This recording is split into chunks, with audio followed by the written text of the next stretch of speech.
So I guess I should probably come down here. So, okay, so we were talking about communication, right? This is for my communication class.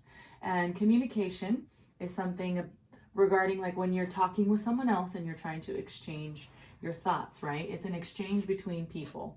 Yeah, you tell me something, someone else listens, and vice versa. We go back and forth and we try and communicate ideas, right? So through verbal and nonverbal. So when you communicate with people, you're not only using words, you're also using things that are nonverbal, meaning the way you sit, the way your posture is. Those are nonverbal ways of communicating how you're feeling, right? You can always communicate without words. Sometimes all someone has to do is look at you and they can tell how you're feeling, right? You can see when someone looks sad. Yeah, like when someone goes. Right.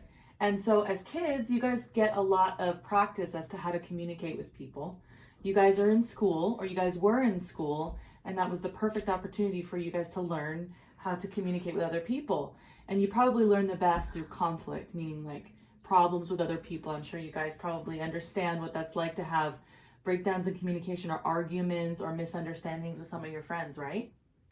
A lot of that can be improved, or with each other, right? We have moments when we argue and we don't understand each other, right? And that's because we're not communicating effectively. We could be communicating better. We could be listening better. It helps improve our way of life if we learn to improve our communication, and that part of that is our listening skills, right? The way we speak and the way we listen to each other. Okay, so stuff like with family, with friends, in school, this is how you're going to practice your communication for when you become older and you're in jobs or whatever that may be. So in our class, in the beginning of our semester, actually, I thought I was a really, really good listener. You may disagree, but I thought I was a pretty good listener. So we took this quiz, and they test you on all these categories, and surprisingly enough, I got my lowest score in listening. And that was very shocking. I had a 60%. And so I decided, okay, this is the skill this semester that I'm going to work on. I'm going to work on being a better listener. I don't know if you guys have noticed that moms try to be a better listener. I work specifically on active listening, because active listening is something that people use when they're trying to resolve conflicts or get communication reestablished between people who aren't getting along. And we all know what that's like in this house when we don't get along, right? Yeah. And so there are different techniques that you can learn when you want to be a better listener and you want to not fight so much and you want to get along better. So there are certain things that you can do, and I'm going to just list a couple of things that might help you guys become better listeners, so we fight less, we feel more understood, we can express ourselves and feel heard. Does that sound good?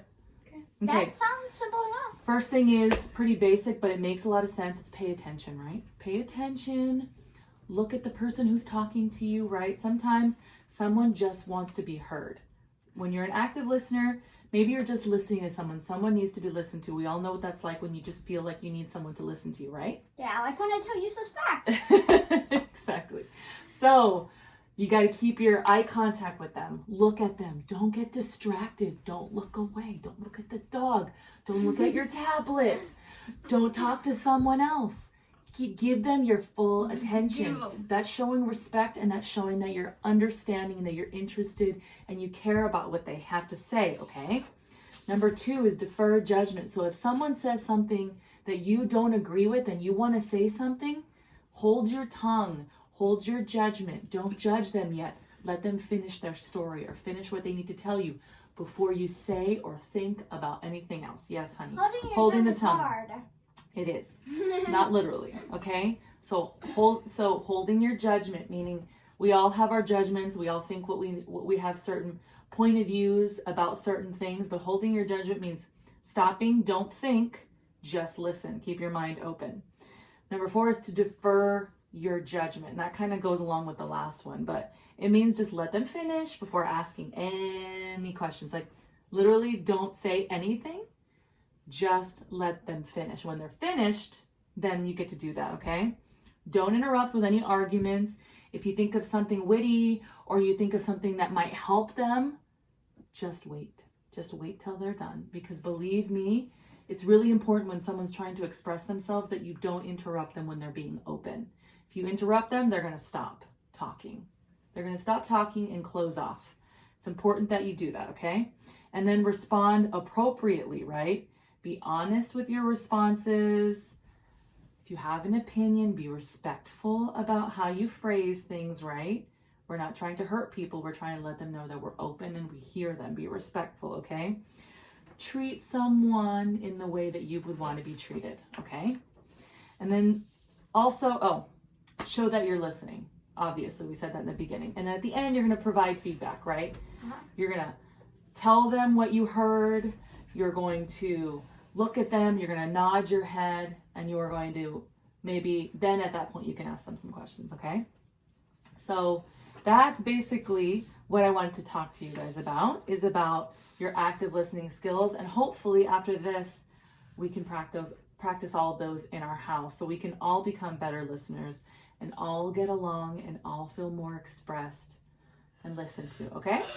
Yeah. All right. Yep. Yeah, but I feel like when using verbal communications, be clear and stay on subject. Otherwise, you're gonna get carried off like I do. Very good. Well, thank you guys for listening. I really appreciate it. Okay. I love you. I enjoy. Love you Okay. too. Bye. Bye.